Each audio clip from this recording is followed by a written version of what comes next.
అమ్మఒడి గొప్పనా, తల్లికి వందనం గొప్పనా, చంద్రబాబు నాయుడు గారు గొప్పనా లేక జగన్మోహన్ రెడ్డి గారు గొప్పనా?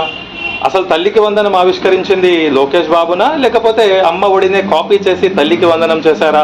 ఇటువంటి ఎన్నో ప్రశ్నలు సామాజిక మాధ్యమాల్లో వైరల్ అవుతున్నాయి.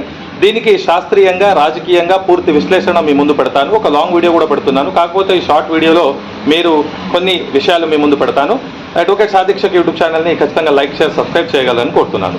అయితే అమ్మ ఒడి అనేది వైఎస్ జగన్మోహన్ రెడ్డి గారు జనవరి 9న చిత్తూరులో 2020వ సంవత్సరంలో ప్రారంభించారు. ఇదే పేరు ఏదైతే పథకానికి అమ్మ ఒడి అని ఉందో దానికి తల్లికి వందనం చేస్తూ మన చంద్రబాబు నాయుడు గారు దాన్ని మే 2025న ప్రారంభించారు. ఇందులో మనం గమనించాల్సిన విషయం ఏమిటంటే జగన్మోహన్ రెడ్డి గారు విద్యా వ్యవస్థ కోసం ఆయన ప్రభుత్వం అధికారంలో ఉన్నప్పుడు 19 నుంచి 2024 వరకు 62,000 కోట్ల పైచిలుకు ఖర్చు చేస్తే అందులో 42,000 కోట్ల రూపాయలు అమ్మ ఒడికే కేటాయించడం జరిగింది.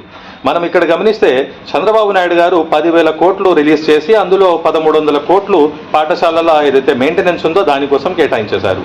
ఇంకోటి మీరు గమనిస్తే జగన్మోహన్ రెడ్డి గారు అప్పుడు ఫస్ట్ క్లాస్ నుంచి ఇంటర్ వరకు ఈ పథకాన్ని ఇచ్చారు. అది కూడా కుటుంబంలో ఒక్కరికే ఇచ్చారు. సంవత్సరానికి 42,000 మంది విద్యార్థులకు జగన్మోహన్ రెడ్డి గారు ఇస్తే చంద్రబాబు నాయుడు గారు మాత్రం 67,000 మంది విద్యార్థులకు ఇస్తా అంటున్నారు. మరి కుటుంబంలో ఒక్కరికి ఇస్తేనే 42,000 మంది విద్యార్థులు అయితే కుటుంబంలో నీకు 15,000, నీకు 15,000, నీకు 15,000 అని ఎంతమంది ఉంటే కుటుంబంలో అంతమందికి ఇస్తా అన్నారు. మరి 67,000 మంది విద్యార్థులకే ఈ సంవత్సరం 2025లో ఇవ్వడం జరిగింది. కావున ఈ గణాంకాలు, ఈ లెక్కలు అనేవి ఎప్పటిలానే చంద్రబాబు నాయుడు గారు ఏ విధంగా అయితే గారడి చేస్తారు అని చెప్పి రాజకీయ విశ్లేషణలు ఉన్నాయో నాకు అందులో భాగంగానే అమ్మ ఒడిని తల్లికి వందనం ఏదైతే చేశారో ఇది కూడా భవిష్యత్తులో బడ్జెట్ పూర్తిగా కేటాయిస్తారో లేదో, మరి ఇలానే బడ్జెట్ అయిపోయింది అప్పులు ఉన్నాయని చెప్తారో కూడా భరోసా లేదు.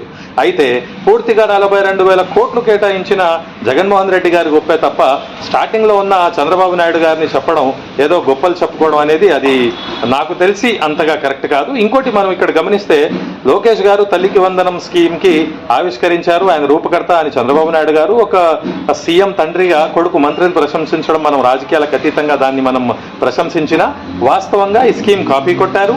ఈ స్కీమ్లో పూర్తి వివరాలు అనేవి నేను మీ ముందు పెట్టాను. ఇంకొక లాంగ్ వీడియోలో పూర్తి వాస్తవాలు కూడా మీకు వివరిస్తాను. అప్పటి వరకు అడ్వకేట్ సాదీక్షక్ యూట్యూబ్ ఛానల్ని లైక్, షేర్, సబ్స్క్రైబ్ చేస్తూ ఉండాలని కోరుతున్నాను. Thank you.